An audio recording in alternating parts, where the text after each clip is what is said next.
What started as the ultimate it girl status for Webtoon in the webcomic landscape of the mid-2010s has shockingly declined for the comic giant as the years progressed. And it's not because the comics on the platform are terrible or some rival third party came swooping in like a hawk. No, the only ones to blame for why Webtoon seems like an overcrowded dumpster fire is leadership, and leadership alone.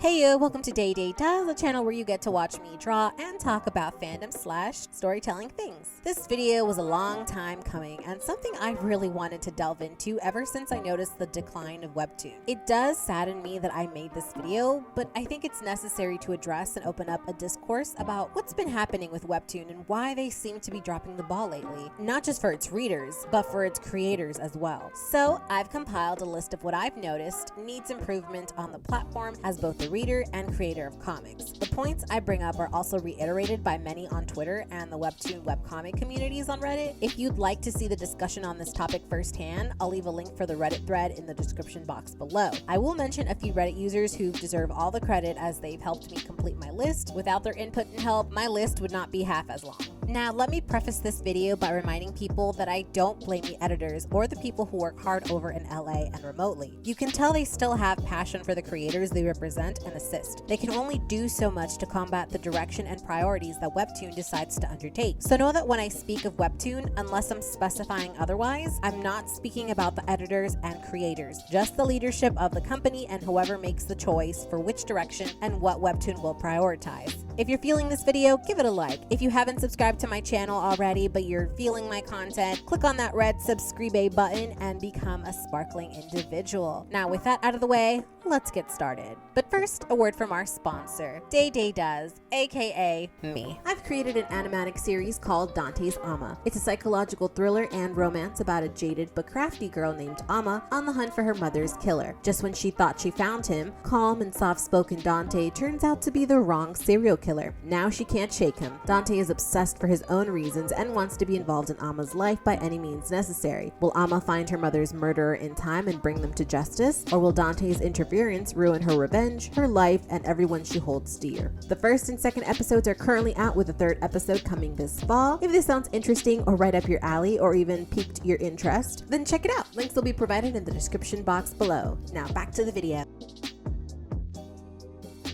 If anyone is familiar with the Webtoon company, then you know that this comic platform popped onto the US scene with a bang. A site that hosts tons of free comics from any creator willing to publish their story without too many hurdles and ladders, with some even being picked up by the platform to be contracted. They were literally willing to pay artists to continue writing their own OG stories. Do you know what a huge, unheard of opportunity that is? With a built-in audience per weekly upload too. The concept, while utopian and something that should be more widely spread in the industry, was just plain unheard of in the webcomic/comic landscape, because after all, why pay someone to make their own story when you can pay that someone to draw your story? It was either their way or no way. Even so, however, people had dreams, people had stories, and some people just told it best via art. So imagine a dog-eat-dog comic world, even more barren on the internet since it was still new and traditional manga and comics were what people were familiar with. Anyone making a webcomic online was doing it on their own dime, their own time,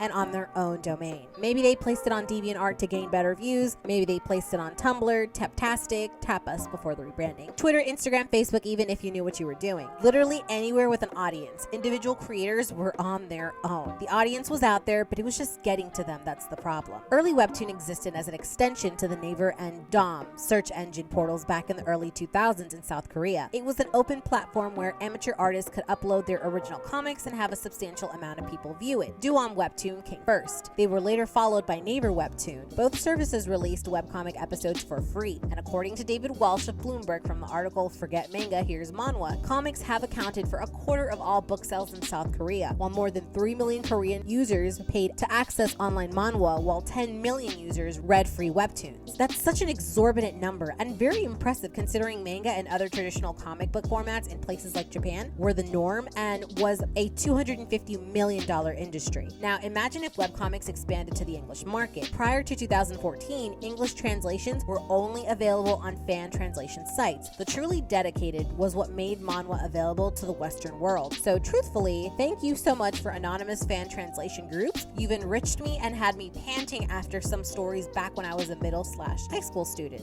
Then, July of 2014 happened, and with it, the company Naver's Line division began to publish English translations of popular webtoons via the Webtoon service. And that's when Webtoon, as we know it, finally appeared on the scene. Launching the site, and most importantly the mobile app, Webtoon really opened the doors to allow international artists to upload their own original works to the platform. Hundreds of webtoons became available in the self-publishing section of Webtoon, known as Discover initially before it was rebranded as Canvas, where artists could be paid on page views. It was great. With time, Webtoon was able to grow in users, views, and partnerships with other famous companies such as Patreon, Creative Artists Agency for film and television rights, DeviantArt, and even participated in Comic-Cons around the country to get the word out that they existed. They later acquired Wattpad and have since teamed up with DC Entertainment. To know that Webtoon came from such humble beginnings and just grew to be a part of this massive cultural phenomenon is so awe-inspiring and has changed the lives of so many creators and readers. It's really quite the emotional story and makes you really root for Webtoon to keep succeeding, because if they succeed, so would anyone else who has love for comics and create stories online. But sadly, even the most humble of companies tend to lose sight of what's important and the people and stories who created the foundation of their success.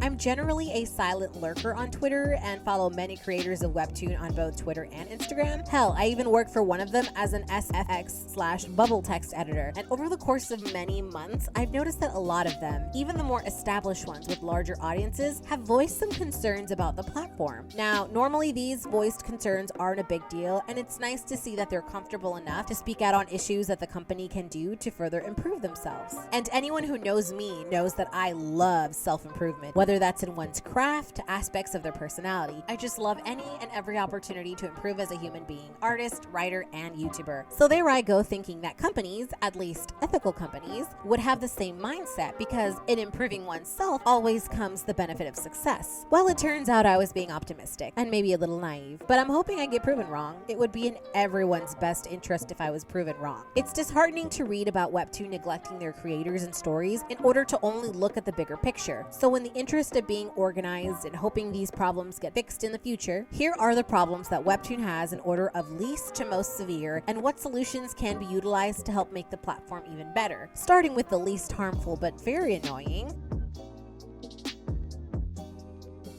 If you're like me and made a Webtoon account on a whim many years ago, then you've obviously used an email that is personal and maybe not one you check as often nowadays. Instead, as you develop your artistic brand or get a new email for whatever reason, you realize that the email you have on your Webtoon line account needs to go. So as you try to figure out how to do just that, you realize, wait a minute, you can't change your email, like at all. Seriously, it's so annoying to have this old email you can't change. And if for whatever reason you lock yourself out of your Webtoon account or forget your password and you can't access your old email account, it's game over. Might as well throw in the towel and say goodbye to all the comics you've collected and subscribed to. And if you had a comic you were updating attached to that, just go ahead and cry. I'll understand. As for difficult password changes, personally, I haven't encountered this problem because I'm old school and write down my passwords, but I've heard of some users who have had this problem where they just need to change their password or forget their passwords, but Webtoon makes it the most convoluted process for a user to get back access to their account. Now, this might have changed, I can't be sure, but if anyone has had a similar problem or had it resolved, please feel free to let me know in the comments down below. So the solution to all this?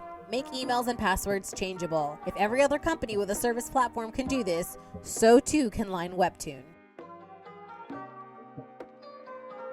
So something that rubs a lot of people the wrong way is the fact that Webtoon does not have a notification system for creators on Canvas, and quite possibly originals as well. The creators do not get notified if anyone likes their comments, if anyone comments on it, or if anyone even subscribes to their comics. While this isn't a huge deal breaker, it is annoying to miss out on golden opportunities to engage readers. Sometimes they'll forget about their comics for a while because real life is unforgivable and very demanding. When they return to check on their stories eventually, creators end up seeing that the love and demand for their comic has waned after no contact or engagement from the creator, and that can be very disheartening, especially when creators have worked so hard to produce their comics. Notifications should really be a no-brainer. Like, how else do they expect to keep people on their platforms without engagement? Imagine the retention they would get with people frequently logging into the app and website. Seriously, the analytics would look so good. So the solution to this? Make a notification system for Canvas creators for likes, comments, and subscriptions. You didn't even need to add the rating system. It's unnecessary, and I'll go into detail detail about that further in the video.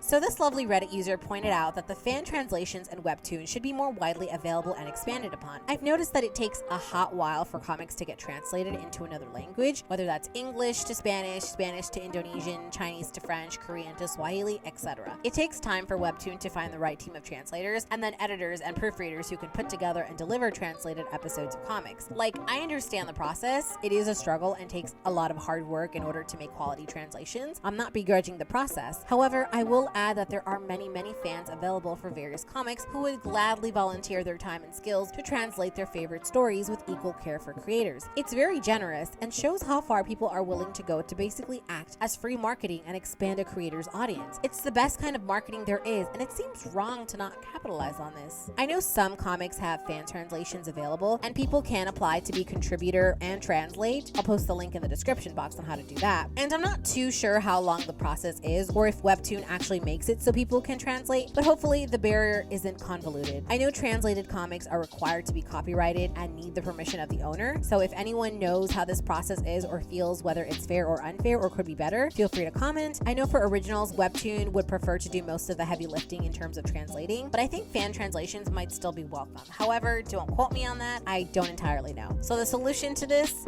Advertise the need for fan translations in Canvas especially. Make it known that fan translations are an option and a great way to participate in people's favorite comics, particularly if they're bilingual. Then implement a system with a simple interface where people can apply, which is what I'm hoping the current system is, contact and coordinate with creators who are interested in a timely manner, and then start translating.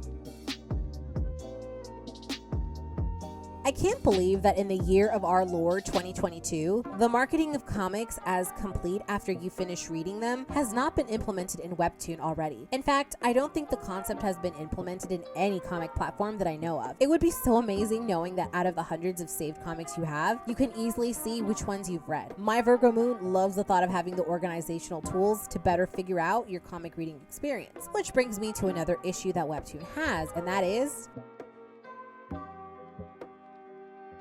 where are the lists? Webtoon clearly categorizes the comics that you recently viewed from the ones you're subscribed to. Cool, love that. Then there's the downloads, which by the way, has anyone actually downloaded any comics? Like, this is me just purely being curious. And the episodes you've unlocked, which is a great new feature by the way, but then that's it. And I don't know about some people, but I'm subscribed to tons of comics and it takes a hot minute to find them. Some I even forget I'm subscribed to. The chaos that just runs rampant, which Webtoon encourages by the way, because they want you to subscribe to every comic and read it every week. And I can't even have organizational tools that would allow me to categorize certain comics together either by genre or else. It's really a missed opportunity, and if they made those lists shareable, absolute game changer. Solution? Let the My section of the dashboard have an add button to create lists and add and remove comics as you like, as you see fit, and make it shareable. We can even edit the name of the list. And let's not forget to mark certain comics we finished reading as complete to make it easier to find, read, and sort. There's just something so satisfying knowing that you've made a visual dent in your to-be read list.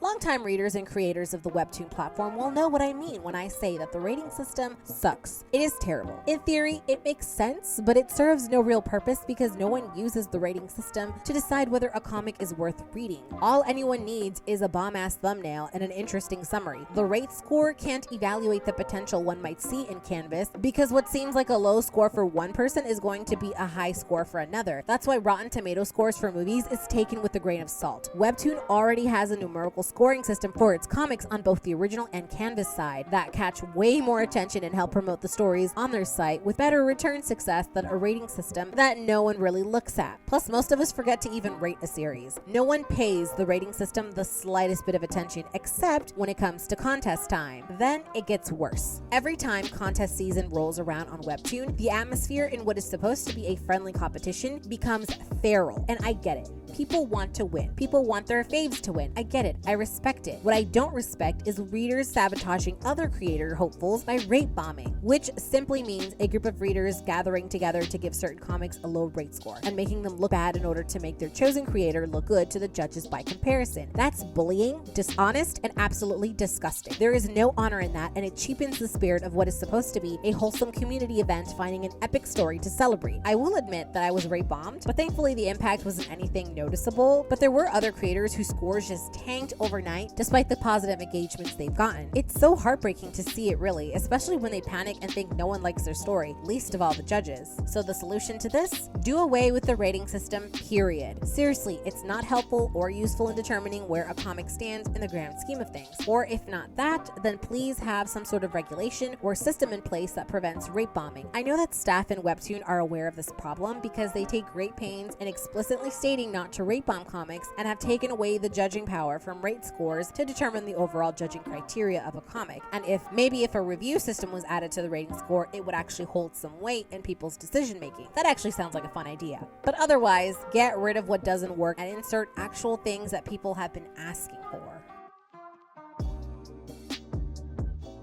In Webtoon, there are 16 genres. There is drama, fantasy, comedy, action, slice of life, romance, superhero, sci-fi, thriller, supernatural, mystery, sports, historical, heartwarming, horror, and informative. That's a substantial amount in my books, but it's unfortunate that they limit a comic from identifying itself by only 2. And 9 times out of 10, majority of the comics on the platform are at least 3 or 4 genres. Not to mention a genre can be nuanced and subvert the mainstreams of what defines that genre. Take romance, for example. There are some stories that are about love, but in the platonic sense. So if you want to label your story as platonic, you can't. You gotta be lumped into the romance umbrella, and when people stumble upon your story, there is no way to let them know this isn't a typical romance comic unless you let them know in the summary. You can also see that action and superhero kind of go hand in hand because superheroes do action-y things. It's cool that Webtoon managed to separate that nuance there, but what about the rest of the stories out there? Fantasy encompasses so much. There's medieval fantasy, magical realism, high fantasy, dark fantasy, fairy tale, contemporary, historical fantasy, etc. There's just so many different branches of fantasy that comics just need more labels to make it easier to find. The genres are too broad on Webtoon, and the ones that get the most views / popularity is romance. Now, I love me some romance, don't get me wrong, that shit is my bread and butter, but even I can acknowledge that Webtoon seems more preoccupied with catering to that fan base and portion of readers. I get that they generate a substantial amount of revenue, but there's thousands upon thousands of readers who love other genres, and I don't just mean action, which is the second most popular genre, I believe. I think a better balance of including other genres into their marketing would work wonders for everybody, especially if they categorize and add more niche genres. So the solution to this? Add more categories. Don't be shy. Add a monster horror genre option, add a historical romance, add vampire supernatural, add cyberpunk sci-fi. The entire platform would benefit if they just made it easier for readers to find a specific flavor of comics that they're hankering for. If I want to read about serial killer psychopaths, I should be able to find serial killer comics without feeling overwhelmed and fatigued when I click on Canvas or even Original. Which brings me to the next topic.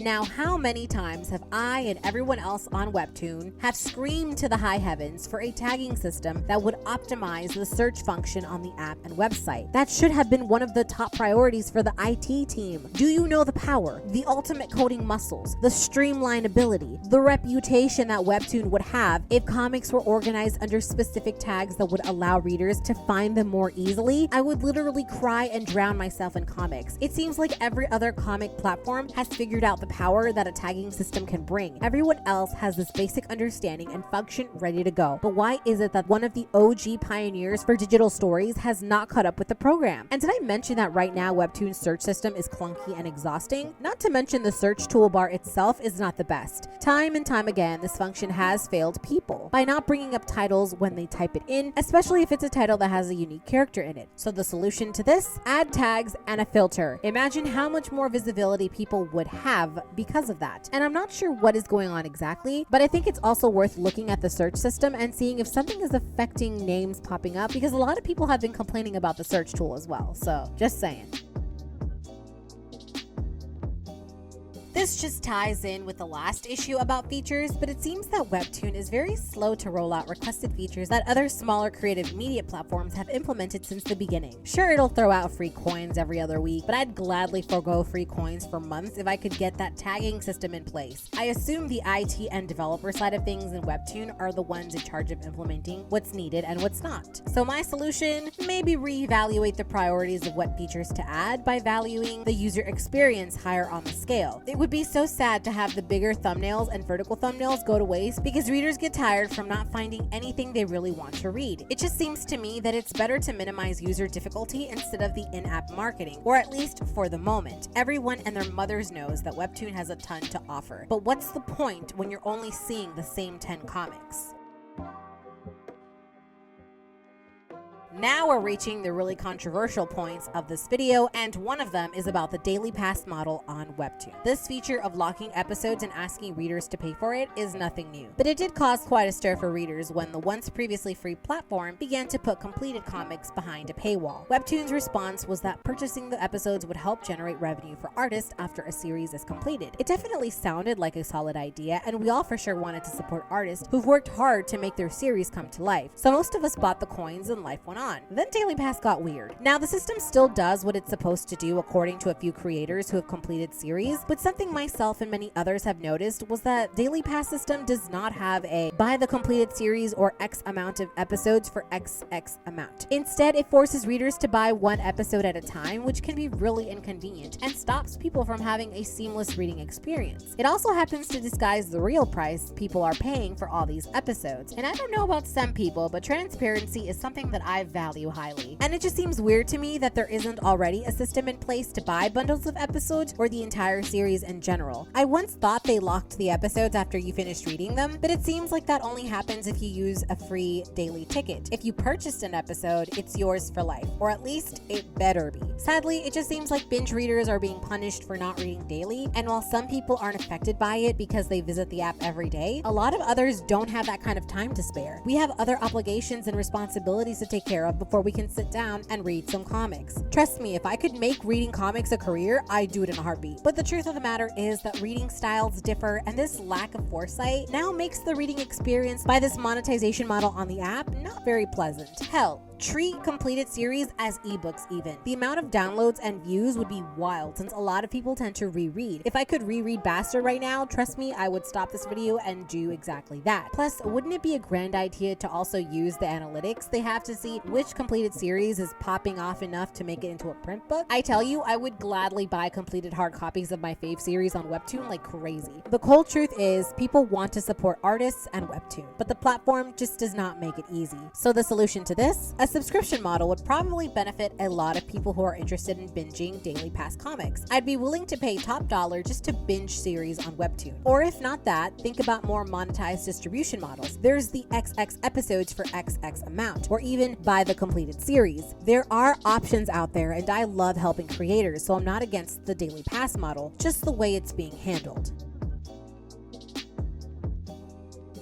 The Webtoon platform is well known for putting all its efforts and money into the app because have you seen how pretty that application looks? How colorful and just full of promise it has? It looks so engaging and makes you want to start reading stories. That being said, because the focus is mostly on the application, the website seems to fall behind. Don't get me wrong, it's still a very pretty website, but when it comes to managing and function, it's actually not very good. They've since updated a few quirks, but you can tell the bread and butter of Webtoon is the application, which isn't a bad thing, but you need to at least be consistent across all platforms. Did you know you can't read FastPass episodes on the website or on an iPad? It's only one device. You can only switch devices a few times a month. Like, that's kind of wild to me. A good portion of users still use the website and read their comics that way. It just seems short-sighted to alienate a user group simply because, for whatever reason, they mostly use their desktop. So the solution to this? Stop forcing the app on people. There needs to be a team that makes sure app features get translated to the website and other platforms.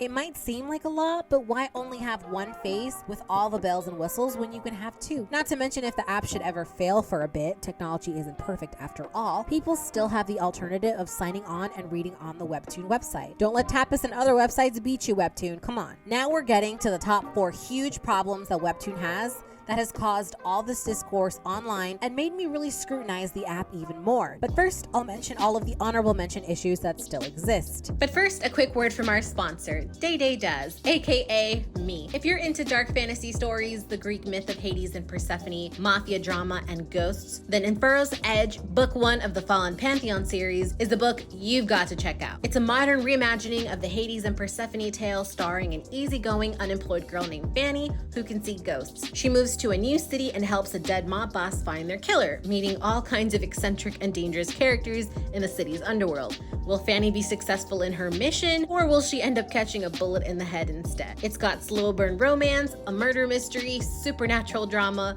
lots of Greek myth references, some most likely graphic fight scenes, and a literal devil stalking our hero. Check out my website, alanmckinley.com/infurrows-edge for more info and where to purchase your own copy written by yours truly, under a pen name of course. Links will be provided in the description box below. Give this video a thumbs up to let me know you're feeling my content, and subscribe to my channel while clicking that notification bell so you can stay on top of my next great thing. Now, back to the video. So really quickly, stop punishing binge readers and series who can't meet the demand for weekly numbers. I mentioned this before, but not everyone can sign in every day or every time an episode drops. It seems ludicrous to judge series on how well they do simply because they don't pull in the secret analytical numbers needed the minute an episode uploads. A comic series at most uploads 4 times a month, maybe 8 if it's a slice of life. People have their lives and other obligations that require their attention. Comics is a luxury and should not be treated as if anything else shouldn't matter. Not to mention, punishing creators because of a portion of their audience are prone to binge reading shouldn't be their fault. Canvas has very clearly a bias when it comes to featuring series. It's always the same 6 series topping the charts for months, which is impressive, or would have been if there weren't like 167,500 and something odd series currently in Webtoon's Canvas. There's just so many stories out there and we're still only showing the same 6 or 10. Like, come on, Canvas, get it together. I know we're at the mercy of handpicked recommendations, but with the many series that there is available, there's got to be some sort of algorithm to help recommend and put little known series in the forefront to make it easier on people, like a personalized feed for types of comics you enjoy, or something similar that can be changed by a filter with options or something. At the very least, change up the same couple of series for something different. Can we just talk about like the censorship guidelines for Webtoon for a second? Because they truly make it hard to outline what's appropriate and what's not. And yet when you open up some original comics, you can blatantly see things that the censorship guideline would clearly mark as inappropriate or explicitly graphic. But then if a Canvas creator does the same, they get flagged. For example, the abs that the men have on Webtoon, I think for a time it was implied that we weren't even allowed to draw shirtless men, and yet that is literally the bread and butter of a majority of male characters in original comics. Then there's the use of bright red blood to indicate wounds and other such graphic scenes in the Canvas comics. Creators weren't allowed to draw that, and yet in the original side of things, there are certain comics, specifically one particular comic that I know of, that just showed so much graphic blood and grisly like wounds that even I had to turn away because that shit was just way too much. So do you see where I'm coming now? There's no clear-cut equality going on here, and there's such a double standard that I just do not appreciate that at all. That's why the whole censorship guideline needs to be more specific and apply towards everyone. If it's good for the originals, then it's good for Canvas. Okay, now here's the really big issues with Webtoon that has swept the discourse landscape. What's wild was that earlier in the year of 2022, a sudden influx of comics just descended onto the Webtoon platform with little warning. They named it Launch Week, which sounds fun and exciting, but after 15 or so different launch weeks with like 10 to 15 series for each week, the front page of Webtoon became saturated and just exhausting to look at. Normally, it would be fun to see what kind of new comics there are, but it became so much consistently to the point where readers started feeling fatigued because there's just so much coming out and it's not giving us time to actually look at these comics and appreciate them. Like, I can't really soak up what Webtoon is trying to give us. It's just one thing after another, and after a while, I personally can't anymore. Like, I avoided the front page for a while because I just did not want to see anything new. I just wanted to stick with what I had, and if I wanted to find something new, I would mine for it myself in Canvas, and going into Canvas with the way it is now is already a chore itself. Not to mention the original creators weren't even on board with Launch Week either. Creators with comics coming out during this time had to fight for their lives. Because of the saturation, their comics didn't even get proper time to shine. It was totally unfair for them, and their numbers were not going to be the same as the original creators who have all had comics out in the years prior. It was almost as if they were being set up to fail, which I can assume was not Webtoon's intention, but that's how everything just ended up coming across. So my solution to this problem is to announce new comics coming in, but then create a separate section titled like New to the Platform Comics or something similar. You don't have to have them up front and center with each new comic up on that banner. Let the readers come to you. Don't just throw a ton of series in front of people's faces because it's going to be a hit or miss. Don't get me wrong, I found some nice gems among the ones that came out, but for the most part, I had no interest in any of the series that were coming out. Launch week really did such a disservice for any up-and-coming original creators. Their series never even had a chance to debut properly. They never got decent amount of exposure, and a lot of readers just didn't realize that some of the series that were coming out were not imports from Korea, but homemade, homegrown in the Canvas community. I heard it be said that apparently Webtoon had a quota they wanted to meet where they wanted to import as much of the Korean comics to the English market, which isn't a bad idea if you were starting out or something, but at this point, Webtoon is well known, especially amongst the art community and comic creators. One was bound to have so many people contributing their stories to their platform, and maybe it's not up to snuff for them, but that's because it's all amateur stuff. People are working on their own stories at their own pace and their own experience in crafting narratives. You can't be upset with them for not having these big studios behind them. You're going to need to have patience with them. The phenomena of Lore Olympus and the success that the creator experienced is not something that you can just replicate by hoping to throw as many comics as you can onto the metaphorical window and seeing what sticks. Which brings me to the next problem that Webtoon has, and that was the promotion problem.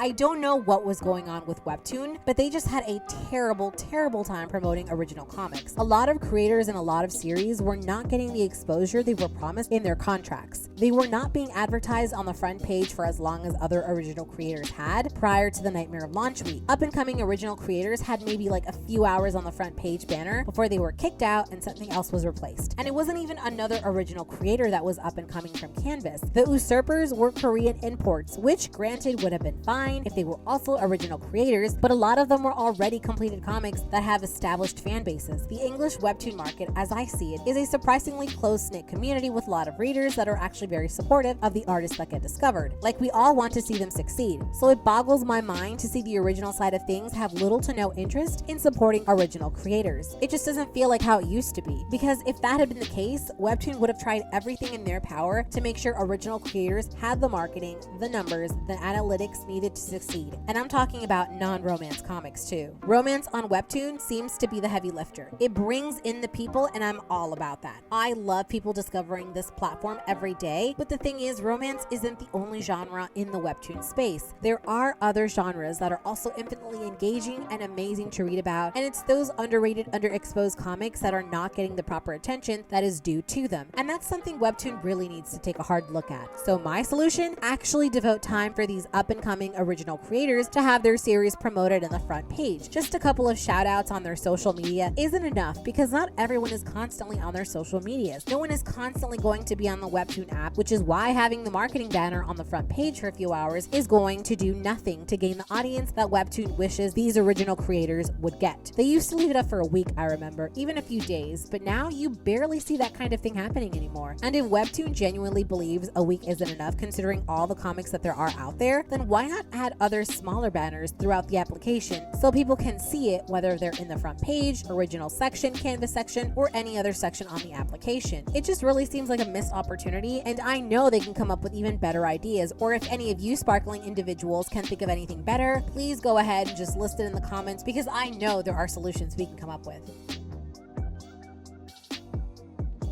Now we make it to the second most pressing issue that Webtoon has on its platform, and that is the lack of trust in their creators to let their stories perform with decent marketing and not just cancel the series because it's not performing to their expectations. I understand from a business point that Webtoon is a company and needs to make a profit in order to continue this wonderful company and all that it's done for the comic industry. But at the same time, spitting in the faces of those who have helped to create this foundation in the first place is not the wise move you think it is. You, Webtoon the company, placed your trust in your hired editors to choose a story, whether from Canvas or outside of Webtoon, and working together with that artist to rebuild a story that not only speaks from the artist's heart, but will engage with readers. You chose them, and you need to trust that the story you chose will touch its audience and pull in the numbers that it needs to. Webtoon needs to stop panicking and thinking that a series is a failure if it doesn't become a Lore Olympus phenomenon in the first 2 weeks. That's not how that works. I understand Lore Olympus and other similar such series really pop popped off in popularity and made fantastic numbers and a lot of profit for Webtoon, but not everyone is going to start their journey like that. Every comic, every series has a different journey to go through. What might not seem really popular at the moment will find its legs in the coming days, because at the end of the day, the one who chose to contract those series was Webtoon itself, and for them to just immediately not even believe in their own stories is very telling in the leadership of its content creation. And if Webtoon thinks that no one has noticed what is going on, then they are sorely mistaken, because pretty much anyone who's a creator or reader on Webtoon has noticed the sudden shift in what Webtoon is prioritizing, and a lot of people are upset with that. So my solution to this, that's if you can even really find a solution for a company just not seeing its creators and its stories for what they are, which is the potential to be something great. So either Webtoon needs to be more discerning in what they decide to make originals so that they don't feel that doubt, or they need to leave the original comics alone. And when I say leave the original comics alone, I mean let them do their work, give them the marketing that they need, and trust that the story is enough to actually bring people to them. Or if you need to have even more snappier marketing, go for it. I would love to see more creative ways that Webtoon can market a story to its audiences. I mean, it doesn't even have to be on the application itself. Hell, if Colleen Hoover can do it, so too can Webtoon. Because the more you doubt a comic creator, the more you doubt a story, and the more you pressure and only look at the numbers, the worse off that story will do, and the more the readers will notice that the comic they love is suddenly being shafted for arbitrary reasons. Like years ago, canceling a Webtoon was never even heard of. Now suddenly, Webtoon's having like a Netflix identity crisis, because suddenly comics are ending for no reason, and a lot of creators are confused about why their comics are getting booted. Which is why another thing that I think would really help would be a full transparency of a comic's analytics. Like, you don't have to make it public to the readers, but definitely to the creators at the very least. That way they have an idea of what's working and what's not. Otherwise, keeping creators in the dark is not doing them any service, and it's also going to hurt the Webtoon bottom line, because whatever the problem is, it cannot be fixed if they are not giving the tools to the creators to fix in the first place. Whoever decided to gatekeep analytics needs to learn from YouTube.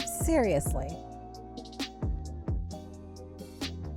And lastly, we come to the final issue Webtoon has, and that's its terrible working conditions for original creators. Currently, as it stands, Webtoon original creators publish weekly episodes for as long as their season or comics last. While that may sound like nothing, the truth of the matter is that weekly episodes is grueling work. And I'm not even adding the fact that they all maintain a level of quality that has to be acceptable for Webtoon. Even as a freelance SFX/text editor, I work with Webtoon sometimes to make sure that the comics I work on, Watermelon by Rory, by the way, check it out y'all, is up to the standard that Webtoon wants. So not only do they have a strict standard, but you best believe these creators had better turn in their comics before the deadline if they want to get paid. And normally that makes sense, like you get paid if you do the job, but drawing isn't as carefree or la-di-da as some people think it is. Your hands can only do so much drawing before it cramps, gets injured, and some artists are even known to permanently lose the ability to draw for consistent periods of time, pretty much destroying their art careers because they can't keep up with the demand. The number of times I've seen apology posts from artists who've had to explain their hiatuses and art breaks because their hands need to undergo surgery so they don't lose the ability to draw, period, is alarming. Like, the abuse their hands and mental health undergoes is brutal, and I just cannot even fathom. And these artists don't just do it for the money, since depending on what they work on and who they work with, the pay can be the equivalent of minimum wage, sometimes less, since some people view artist compensation as the last straw. These artists who do so much for so little do it mostly for the love of the craft, their stories, their characters,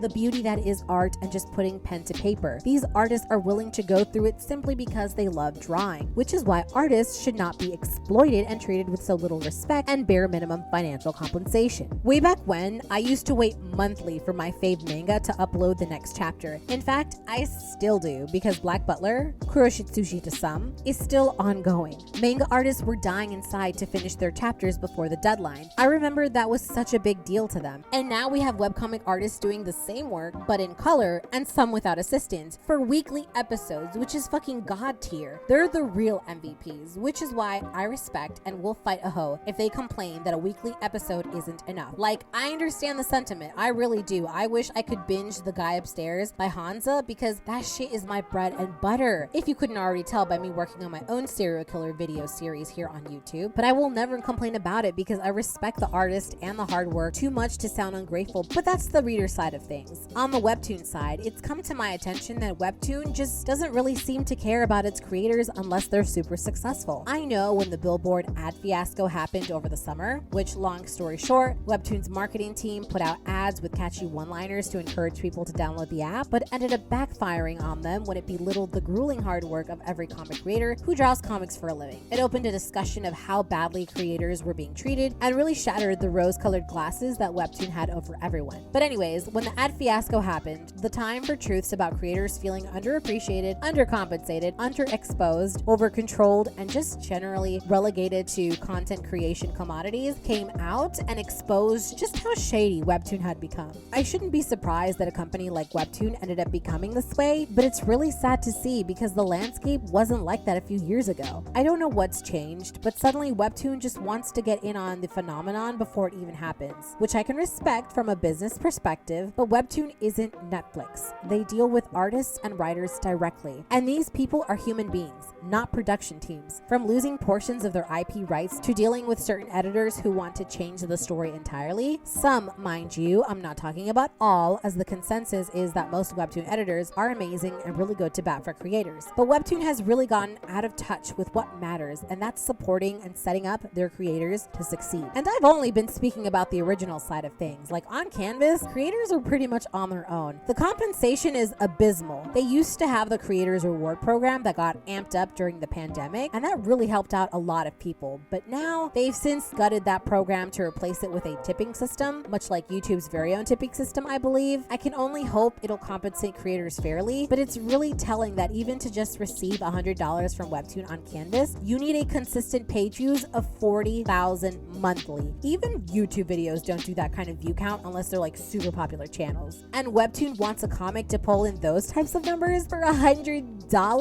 That shit wouldn't even pay half of the rent. Like the utter audacity. That kind of criteria would require a dedicated, consistent upload schedule like original creators have, but with no guaranteed pay, no assistance to help make it happen, on top of a day job, and who knows what else. The math just ain't mathing, and it's insulting, frankly. Maybe the tipping system will help, or maybe it will not. Regardless, Webtoon just ain't it anymore. So the solution to this? Honestly, I can't even give a solution aside from the obvious, which is to pay creators for their work, maybe even add some assistant money. Less greedy and controlling with IP rights would also help, especially if they're gonna ignore creators until their series start popping. Actually, not promote the mindset that creating comics is just a side hustle and shouldn't be viewed in the same light as traditional mangas and graphic novels. Market series that they contracted as if it's literally their business and not some ugly stepchild that they have to endure until it becomes profitable for them. Like, bro, you approached them. And lastly, treat these creators with respect and some compassion. Even Hollywood writers and artists in California get better working conditions and representations. Like, come on. As an aside, if you haven't heard the news yet either, literally as I'm about to record this video, Mongie, the creator of Let's Play, has announced that she will no longer be returning with season 4 of Let's Play on Webtoon. If you don't know what that means, it basically means that Let's Play is cutting ties with Webtoon as its hosting platform. The reasons she stated are a culmination of things, including, and I quote, Let's Play being excluded from marketing, despite promises to the contrary, placing Let's Play behind an age gate when there are series far more controversial content that isn't restricted, unquote. What did I tell y'all? Literally what I've discussed here in this video is what has helped drive Mongie off the Webtoon comic platform, and she's been one of the OGs that have popped off in popularity and made bank for Webtoon. She's helped Webtoon gain its notoriety, and something even more messed up is that a lot of people who did not pass the vibe check are glad for Mongie and Let's Play's exit. Like, hate what you hate, far be it for me to stop you, but to miss the bigger picture and see that there's a clear, active problem with Webtoon and its treatment of creators is purely alarming. If Webtoon can get away with treating Mongie less than she feels she deserves as a huge platform creator, then lesser known series are going to get swallowed up and spit out like yesterday's flavorless gum. Mongie also mentioned the pay disparity in the Latin American Webtoon market, and I've heard from sources that LatAm creators are getting paid way less than the creators in the English market. I think the recent winner of the LatAm Webtoon contest had a problem with Webtoon as well, though I can't find behind what for, but if anyone knows or remembers what the post was, please let me know. But this is just another example. To quote Shakespeare, something is rotten in the state of Denmark. Like seriously, how are you going to short-sight Spanish-speaking countries' compensation? Because the audience on that side of the world is vast and can garner millions and millions of dollars. That just doesn't sit right with me, and I'm glad Mongie called it out. Hopefully this makes Webtoon wake up and realize that if they continue to go down this dark path, the worst off it's going to get for the company when creators finally stand up.